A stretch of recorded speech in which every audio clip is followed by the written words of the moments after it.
Alexander आया, porous को हराया, पोरस को बंदी बनाया, फिर पूछा कि तुम्हारे साथ कैसा बर्ताव किया जाए। जैसा एक राजा दूसरे राजा के साथ करता है, पोरस को छोड़ दिया, वापस गया। रास्ते में एक ट्राइबल ने उसके ऊपर अटैक किया, जिसमें उसको चोट लग गई, और चोट लगने के बाद वो घायल हो गया, और रास्ते में अलेक्जेंड्रिया में उसकी डेथ हो गई। यही हम लोगों ने हिस्ट्री में पढ़ा है ना। पहली बात, भारतीय इतिहास में अलेक्जेंडर के आक्रमण का कोई उल्लेख नहीं है, सारा उल्लेख ग्रीक हिस्टोरियंस की तरफ से। दूसरी बात, दुनिया में कोई और उदाहरण आपको याद है जब जीतती हुई फौज वापस चली गई हो?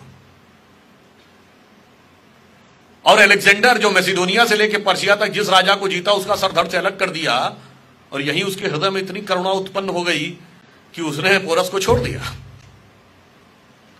तीसरा, विश्व विजय करती हुई लौटती सेना पर कबीलों ने अटैक कर दिया। हकीकत यह रही होगी कि जो अलेक्जेंडर और पोरस की कहानी सुनाई जाती है वो भारतीय परंपरा के अनुरूप ज्यादा है। हमारे यहां राजा हारता था, दूसरा राजा कहता था सम्मान पूर्वक रहो और जाओ, छोड़ देता था। जैसे पृथ्वीराज चौहान ने मोहम्मद गोरी को कई बार छोड़ा। कर्नल जेम्स टॉड, जिन्होंने एक बुक लिखी है annuls and antiquities of Rajasthan, उन्होंने लिखा है कि भारत के जो हिंदू राजा थे उनके लिए युद्ध जीवन मरण का प्रश्न नहीं होता था, शक्ति प्रदर्शन के टूर्नामेंट की तरह होता था। वो स्पोर्ट्समैन स्पिरिट से युद्ध लड़ते थे, युद्ध खत्म होने के बाद छोड़ दिया करते थे। लॉजिकल ये है कि अलेक्जेंडर हारा होगा, बंदी बनाया गया होगा, पोरस ने उसको छोड़ दिया होगा, और हारी हुई फौज पे ट्राइबल्स अटैक करते हैं।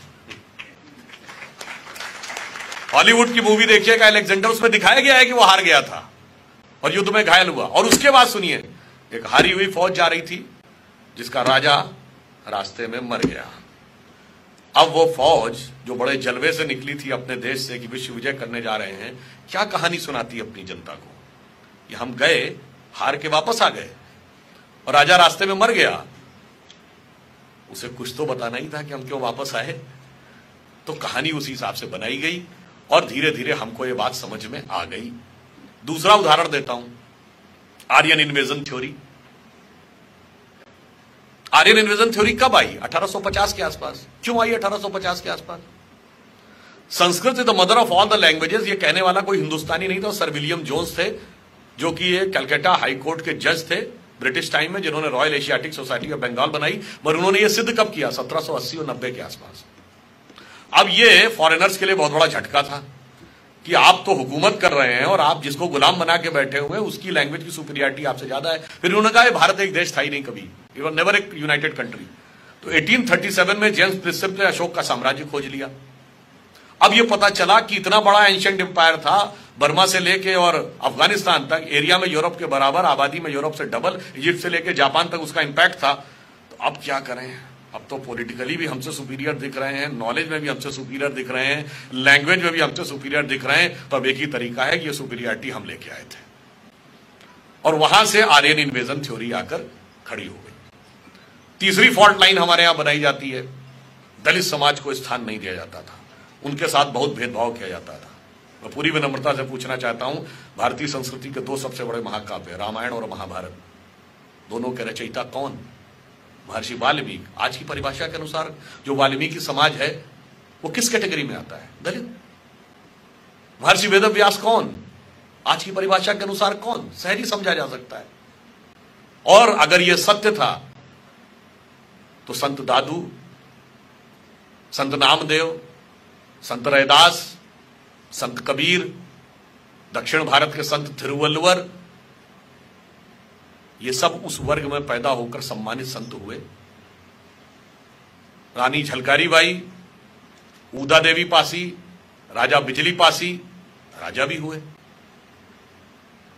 और यथार्थ कई बार हम लोगों से ऐसा घुमा के छुपा दिया जाता था कि कई बार हम समझ ही नहीं पाते थे कि इसमें फैक्ट क्या। जैसे हम और आप सब ने सुना होगा जब गुड़गांव का नाम गुरुग्राम किया गया तो बहुत से रैशनलिस्ट खड़े हो गए, ये द्रोणाचार्य के नाम पे गुरुग्राम क्यों करना, इन्होंने तो एकलव्य का अंगूठा कटवाया था, और एकलव्य तो दलित था, उसके साथ बहुत बड़ा अत्याचार किया गया था। कहीं ना कहीं हम सबके भी दिमाग में यह बात है, ईमानदारी से अगर हम कहें, हमारे पास उसका कोई रैशनल उत्तर नहीं है।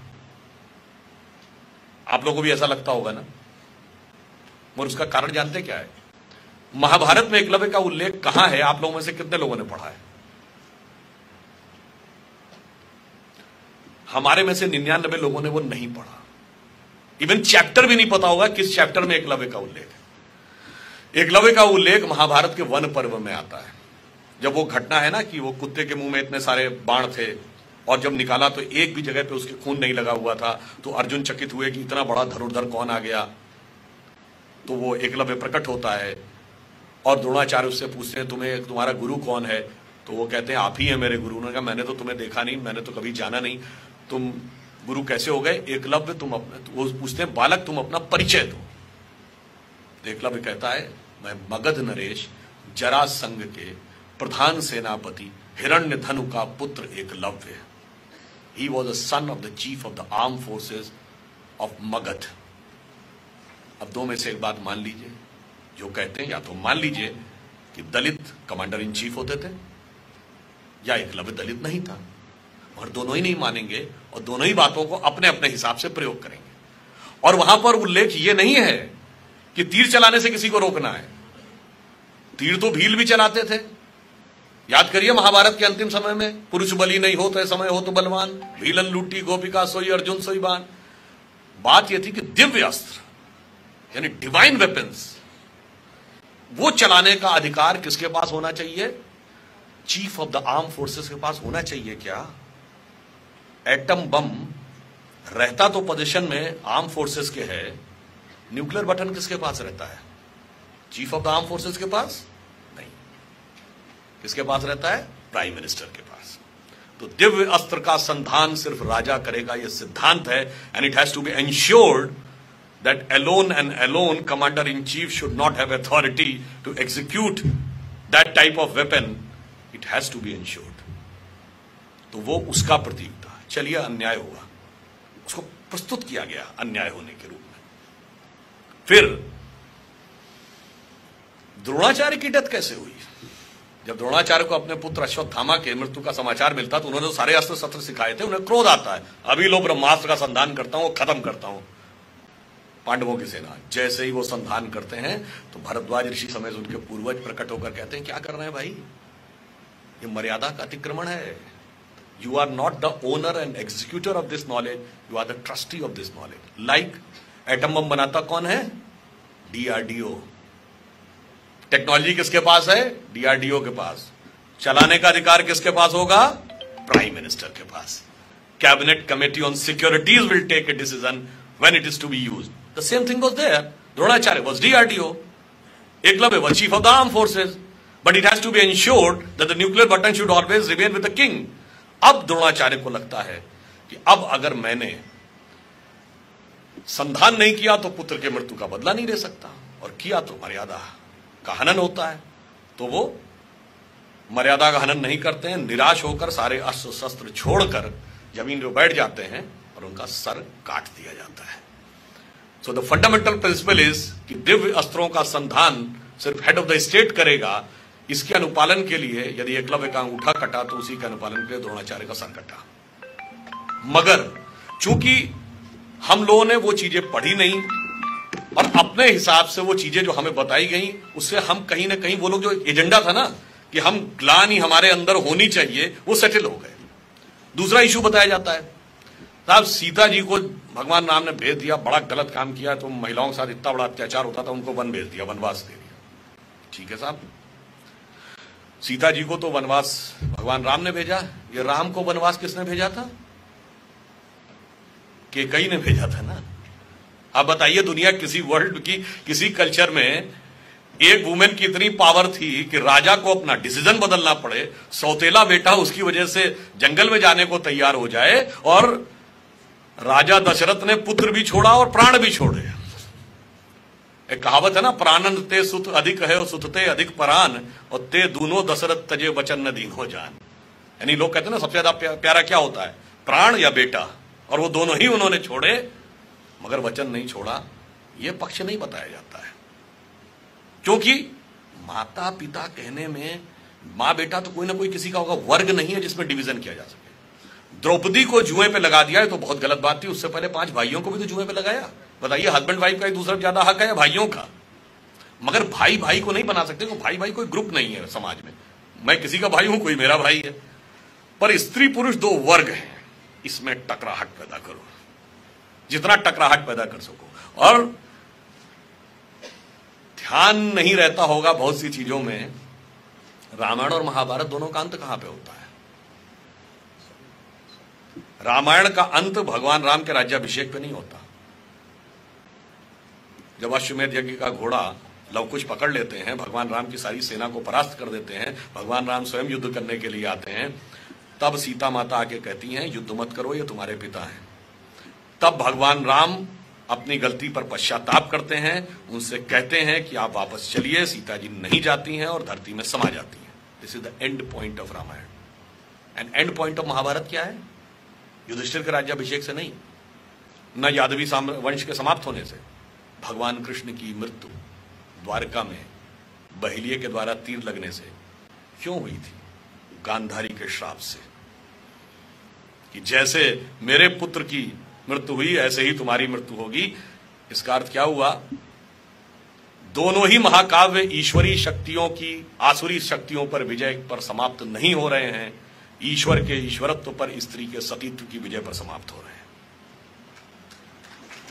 मगर इसके बावजूद हमें दूसरे ढंग से बताया गया।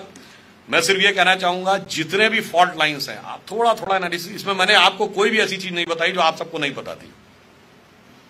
केवल यह है कि हमने उसका कनेक्शन नहीं स्टैब्लिश किया था। कनेक्शन एस्टैब्लिश करिए, एवरीथिंग विल बी क्लियर। और मैं सिर्फ यह कहना चाहता हूं अंत में, परिवर्तन का काल चल रहा है और परिवर्तन का दिशा निर्देश उंगली करती है।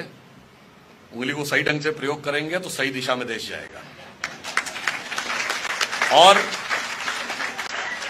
यह भी आप तय मान लीजिए कि ये डिसाइडेड है, this is decided by destiny कि ये होना है। आप कहेंगे कैसे मान ले जी? मैं आपसे पूछता हूं, 1 जनवरी 1901 को जब इस देश में सूरज उगा तो इस देश में किसकी सरकार थी?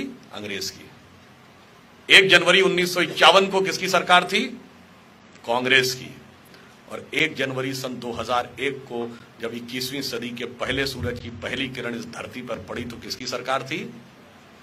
अटल जी के नेतृत्व में हमारी सरकार थी। और अगले दशक में मोदी जी के नेतृत्व में स्पष्ट बहुमत आया। इसका मतलब क्या हुआ? यह नियति का संकेत है। This is the design of destiny. जिस तरफ हम जा रहे हैं, जो मैंने पहले कहा था, हर 20 साल में बदल रहा है।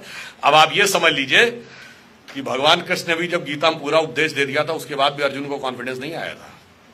जब तक भगवान ने विराट रूप दिखाकर कहा देखो ये तय है, ये होना है और तुम्हें राज करना और इन्हें जमीन पे पड़े होना है, तो अर्जुन ने कहा महाराज जब ये तय ही है तो फिर काहे बात का खून खराबा करना, आप पलक झपकाइए और ये सिंहासन पे मैं बैठा हूंगा, ये जमीन पे पड़े होंगे। तो भगवान कृष्ण ने कहा देखो तय तो है, मगर मिलेगा कर्म के सिद्धांत के अनुसार, हम उसे बदल नहीं सकते। इसलिए डेस्टिनी तय है, बदलना तय है, बस आपको उतना काम करना है। जैसे आपके मोबाइल में कोई गीत रिकॉर्डेड है तो बजना तो उसका तय है, बस एक बार पुश बटन यूं करना है और आप देखिए उसके बाद बजना शुरू हो जाता है।